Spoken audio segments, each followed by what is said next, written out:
So tonight I bagged a podium by not being particularly fast, and here's how I did it.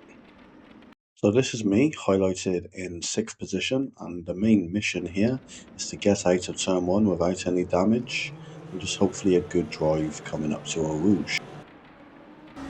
We managed to achieve both and gain position coming out of La Source, and a good clean exit from Eau Rouge means we can start to think about going on the attack. Going into this corner, we have a little nibble, but he closes us off, so we fall back in line.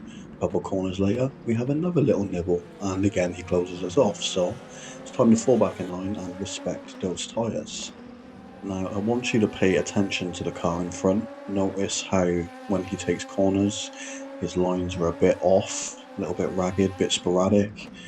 He's late braking into corners, trying to find speed, and these are all telltale signs of someone overdriving the car. So skipping forward to the next lap, and you see the gap between us is pretty big. It looks like I've been left in the dust, and I'll be settling for P5 in this race. But the reality is he is completely neglecting his tyres, trying to push for a P3, and this is going to play in our favour.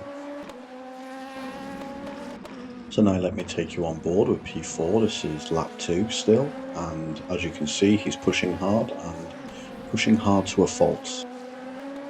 Now on to lap 3, and P4 is now fighting with P3, and he's also been overdriving his car and abusing the tyres. So now we have a situation where tyres start locking up. And unforced errors start creeping in,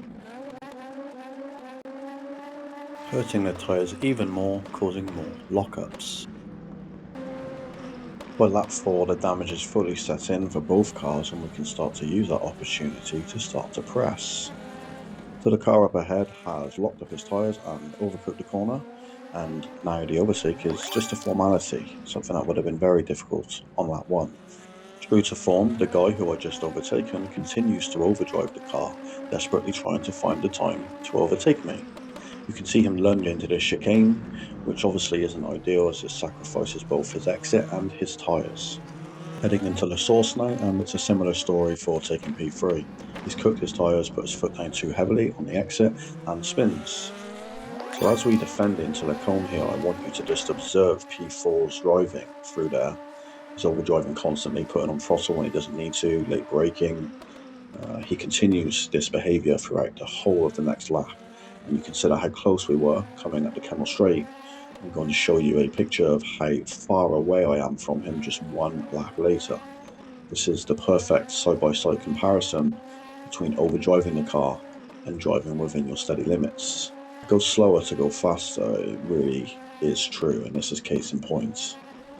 So yeah, I just want to close out this video and just say, look, I'm not a pro esports sim driver, I'm not top tier.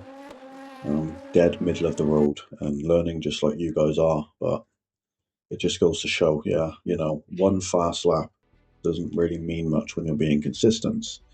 And I learned this on ACC, consistency is key. One lap where you're 1 second faster than the opposition does not mean much if your other 19 laps are all over the place. So focus on consistency, not overdriving the car, and wins, podiums, and just overall enjoyable races will come.